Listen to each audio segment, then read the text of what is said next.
নিখাদ বিস্ময়ে আমি প্রায় মেয়েটাকে জিজ্ঞেস করতাম, আচ্ছা তোমাকেও কেউ ভালো না বেসে পারে? সে হাসত। মেয়েটা নিয়ম করে তার হৃদয় ভাঙার গল্প শোনাতো আমায়। কি সুনিপুণভাবে জনৈক ভদ্রলোক তার প্রেমিকার হৃদয়টিকে চুরমার করে দিয়েছিল। আমি তার সব কথাই ভারী মনোযোগ দিয়ে শুনতাম। খুব ভালোবাসতাম তো, তাই বোধহয়। তার পুরনো দুঃখ, নতুন ব্যর্থতা, সমসাময়িক দোটানা এবং হঠাৎ হঠাৎ মাথাচাড়া দিয়ে ওঠা পাগলামি, প্রতিটা কথাই আমায় বাধ্য করত নতুন করে তার প্রেমে পড়তে।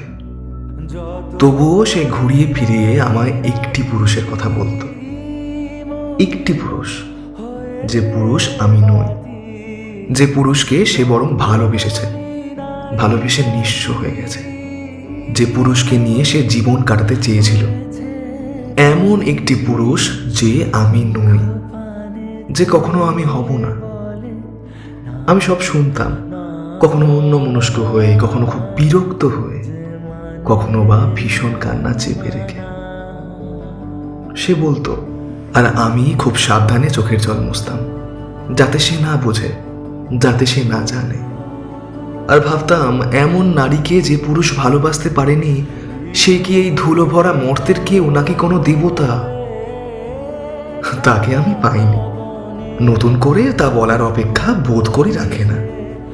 তাকে আমি পাইনি তেমন করেই, যেমন করে সে পায়নি সেই পুরুষটিকে। ইদানিং একটি সুন্দরী নারীকে আমি তার গল্প খুব শোনাচ্ছি। কি করে সে আমায় ভালোবাসেনি, কি করে আমি তাকে ভালোবেসে নিঃস্ব হয়ে গেছি, কি করে তাকে একবার দেখার আশায় আমি তপস্যা করে গেছি রাতের পর রাত। কি করে? কি আশ্চর্য, আজকাল সেই সুন্দরী নারীটিও নিখাদ বিস্ময় আমায় শুধোয়। তোমাকেও কেউ ভালো না বেসে পারে? আমি মুচকে হাসি। ভিডিওটি দেখার জন্য ধন্যবাদ। ভিডিওটি ভালো লেগে থাকলে লাইক করুন, শেয়ার করুন আর কমেন্ট করে জানান আপনার মতামত। আমার ইউটিউব চ্যানেল দৈপায়ন ঘোষকে সাবস্ক্রাইব করে বেল আইকনটি প্রেস করে দিন। এর ফলে আমি যখনই কোনো নতুন ভিডিও আপলোড করব, আপনি তার নোটিফিকেশন পেয়ে যাবেন।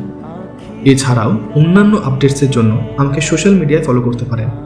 দেখা হচ্ছে পরের ভিডিওয়ে। ততক্ষণ সুস্থ থাকুন, সাবধানে থাকুন, ভালো থাকুন। Good bye.